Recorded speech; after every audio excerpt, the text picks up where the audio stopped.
From the moment Keruka stepped into the village church that Sunday morning, head stand. At only 23, her beauty and poise were remarkable, but what made her unforgettable was the gentle glow in her dark brown skin and the peaceful aura that seemed to follow her every step. People whispered that her prayers could move mountains, yet no one guessed the secret she harbored by night. Keruka had moved to Umogudu, a small Igbo village on the edge of the river, after her mother's passing, staying with her aunt, Mama Obiajili. By day, she led worship, offered counsel to the youth, and spent long hours in the kitchen feeding the less fortunate. Every villager admired her. She was the definition of piety and kindness. Her dedication caught the attention of two young men. First was Chokudi, a charming junior pastor from a nearby town. Handsome, well-spoken, and confident, he began visiting Keruka's aunt's home under the pretext of helping the church. His warm smiles and thoughtful gestures made every woman in the village wish they were in her shoes. The second was Obina, a quiet young man who helped at the church. He had an unusual calmness, dark chocolate skin, piercing eyes that seemed to see straight into your soul, and a gentle demeanor that made people instinctively trust him. He often gave her small gifts, though never with words of romance, only silent devotion. Keruka accepted both men's attention graciously. She smiled when Chokudi visited with gifts, and she laughed lightly at Obina's quiet jokes. She even prayed over the attention, asking God for guidance. But no one knew that at night, Keruka disappeared into the shadows of the village, chanting strange words in a hidden clearing beyond the riverbank, practicing rituals no one could explain. This secret, which she guarded fiercely, was her power, one she intended to keep hidden until the right moment. She knew the consequences if it were ever discovered: shunning, fear, or worse. The villagers saw only the saint. But tonight, as the full moon rose over Umogudu, her eyes shimmered with something darker. Something that would change the lives of Chokudi and Obine forever. And just like that, a whisper of curiosity and danger began to weave through the village, waiting for the day it would explode. The following Sunday, Keruka arrived at the church earlier than usual. Her radiant smile charmed everyone, yet she felt a strange pull toward the riverbank clearing, where the secrets of her nights whispered urgently. She shook her head, trying to push the thought away. Chokudi had prepared another visit. This time, he came not just with a gift but with promises of a future that glimmered in golden light. "Keruka," he said, offering her a carved wooden pendant, "I want to serve with you, to be by your side. You are destined for greatness." She accepted it graciously, her heart fluttering slightly. But the moment his fingers brushed hers, a shiver ran down her spine. It wasn't fear. It was the whisper of her other life warning her that appearances could be deceiving. Obina watched silently from a distance, as he often did. No words, no gestures, only that piercing gaze that seemed to weigh her soul. He was different from Chokudi. No charm, no polished speeches. But somehow, Keruka knew he could see through more than just her surface. That evening, she visited the riverbank under the pale moonlight. The clearing was her domain. Her chants rose into the sky, blending with the rustling palm leaves and the distant river's murmur. Tonight, she was not the saint that everyone adored. She was Keruka, the one who commanded forces unseen, the one who played with fire that could consume anyone foolish enough to cross her path. Suddenly, she heard a soft footstep behind her. Obina stood there, silent but unwavering. "Keruka," he said, "why do you risk yourself in the shadows when everyone trusts the light you show?" Her heart pounded. She should have been angry. She should have shouted.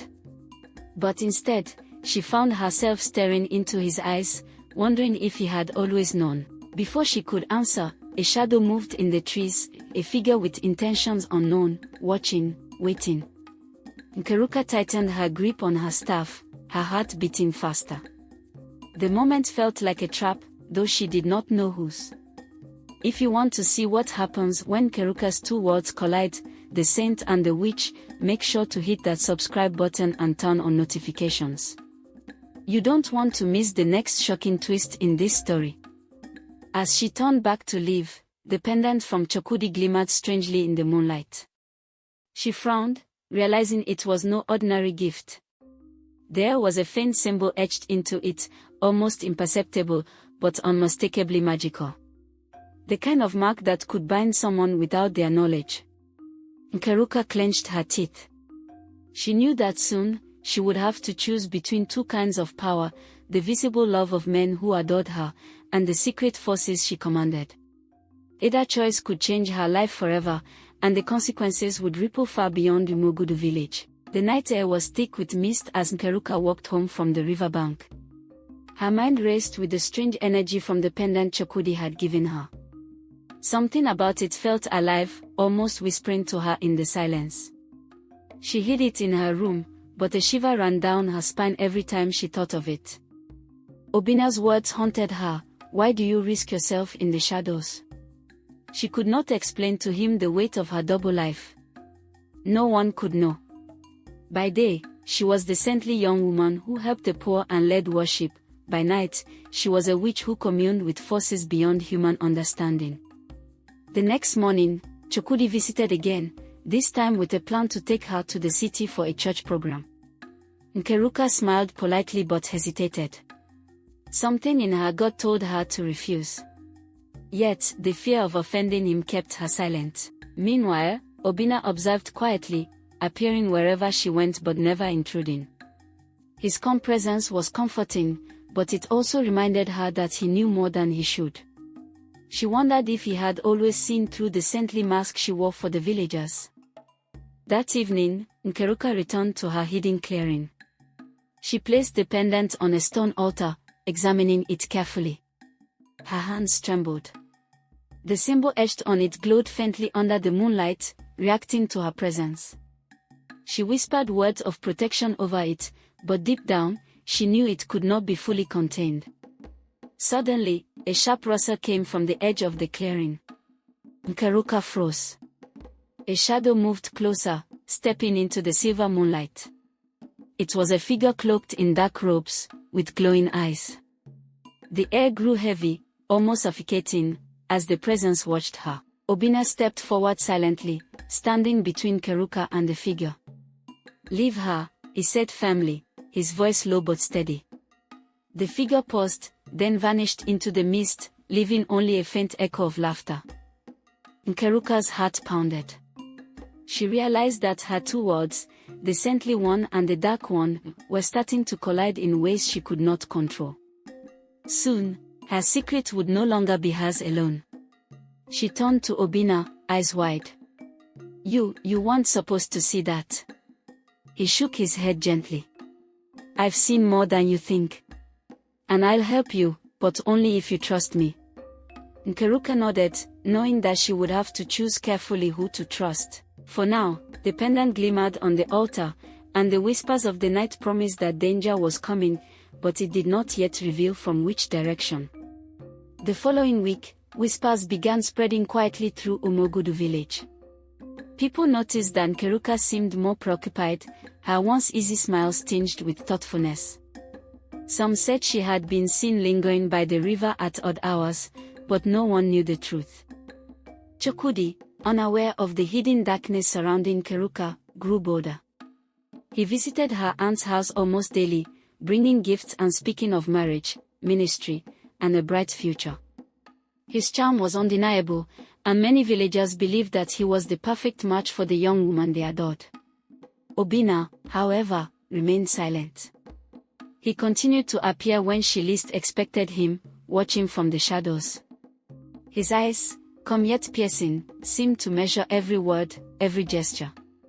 Nkeruka could not decide if she feared him, trusted him, or both. One evening, Nkeruka returned to the clearing, the pendant from Chokudi resting in her palm. The wind carried a chill that made the hairs on her neck rise. She muttered protective incantations under her breath. Suddenly, the pendant paused violently, throwing shadows across the trees. A figure emerged from the darkness, another presence, taller and more threatening than before. Nkeruka's heart raced. She had sensed that something was coming, but she hadn't expected it to arrive so soon. Obinna stepped forward without hesitation. "Stay behind me," he whispered. His voice was steady, unshaken by the danger. Nkeruka hesitated but obeyed. She realized that despite his silence and calm demeanor, Obinna was more than he appeared. The figure stopped, hovering near the edge of the clearing. It said nothing, but the air around it shimmered as though charged with energy. Nkeruka felt a strange pull toward it, a warning running deep in her bones. Before she could react, a sudden rustling of leaves in the distance startled her. Shadows moved like living things. Something, or someone, was watching from afar, waiting. Her night life and day life were about to collide in ways she could not imagine. Nkeruka turned to Obinna, eyes wide. This isn't normal." He nodded slowly, gaze fixed on the figure. "Normal ended the moment the pendant arrived. You must prepare yourself. The forces coming are not human, and they will test everything you believe in." At that moment, a soft glow emerged from the pendant. Nkeruka realized that it carried power, yes, but also danger, power that could backfire if mishandled. She felt the weight of the choice ahead: Chukwudi's love, Obinna's silent protection, or her own hidden power. One wrong move could destroy everything. As the clearing fell silent again, the shadows retreated. But Nkeruka knew it was only temporary. The danger had arrived, and her dual life as saint and witch had just become a battlefield. The sun had barely risen when Nkeruka woke to a strange feeling, unease that clung to her like a shadow. She glanced at the pendant Chukwudi had given her, lying on the table. Its faint glow pulsed rhythmically, almost like it was alive. That morning, Chukwudi came by, smiling warmly, unaware of the current stirring around Nkeruka. "Nkeruka, you must attend the church conference today. It's an honor for you to lead the worship." She smiled politely but nodded slowly. Something told her not to go, yet the thought of offending him or drawing suspicion made her hesitate. Her heart raced as Obinna appeared silently in the doorway, his eyes dark with warning. "You shouldn't go," he murmured. "Not today. Something is waiting for you there, something you cannot see." Nkeruka's stomach twisted. She wanted to trust him, but she also knew Chukwudi's intentions seemed pure, or at least that's what everyone believed. Yet, deep inside, she felt a gnawing suspicion. At the church conference, the crowd cheered as Nkeruka led the worship. Chukwudi stood beside her, beaming with pride. But Nkeruka noticed subtle glances from the other church members, eyes that lingered too long, whispers carried by the wind. The pendant paused again, sharp and urgent, warning her that something had shifted. After the session, Chukwudi led her aside. "Nkeruka, there's something I must tell you. I've discovered a secret.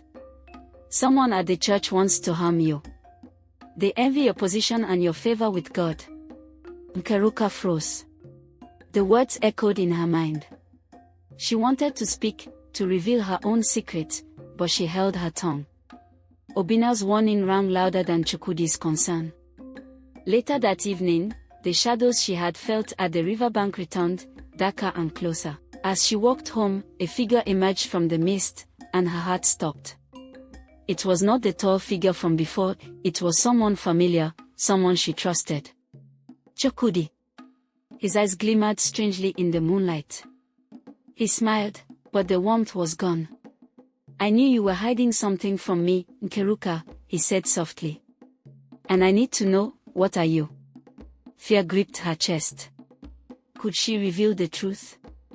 If she did, everything would change: her standing at the church, her relationship with Obinna, her secret life. Yet, she knew he already suspected something. Obinna stepped forward, placing himself between them. "Step back," he warned. But Chukwudi didn't. Instead, he extended a hand toward the pendant, and it fled violently, throwing shadows across the clearing. Nkeruka felt the first real betrayal of her dual life. The pendant paused in protest, warning her that Chukwudi's intentions were no longer innocent. Her heart sank, the people she trusted most could be the very threat she had feared. The clearing by the river was alive with a strange energy. Nkeruka gripped her pendant, its glow now pulsing like a heartbeat.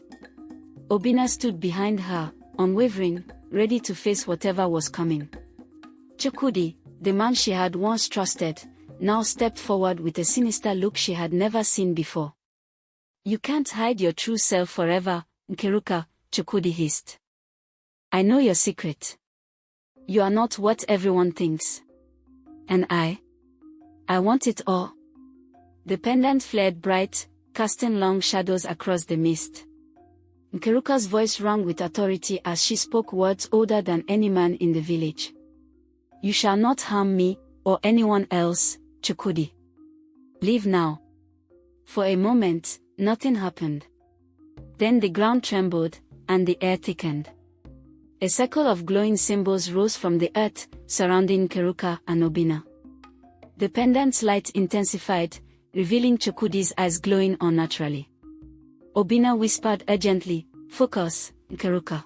Do not let fear take hold." Nkeruka closed her eyes and called on the dual forces she had carried all her life, the saintly guidance of the day and the dark, secret power of the night. A surge of energy shot from the pendant, striking Chukwudi with a force he had not anticipated. He screamed as he was lifted off the ground, shadows twisting around him like living snakes. But the battle was not without cost. A tree at the edge of the clearing, struck by the energy, crashed near the river, creating a splash that sent mist rising high. In the chaos, Nkeruka's ankle twisted painfully on a rock. She stumbled, and Obinna caught her just in time. Chukwudi collapsed to the ground, convulsing. The energy around him dissolved, leaving him pale and weak. This isn't over," he whispered, eyes flickering with fear and anger. "I return." Nkeruka's heart pounded. She had won this battle, but she knew the forces she wielded came with responsibility and danger. Obinna helped her to her feet.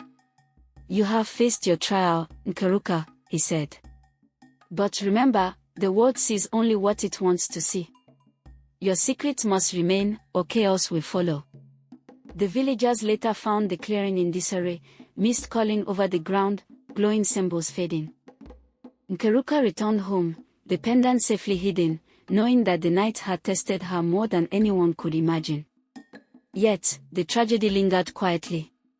Chukwudi survived but vanished mysteriously, leaving a warning behind: even saints can fall, and witches can rise.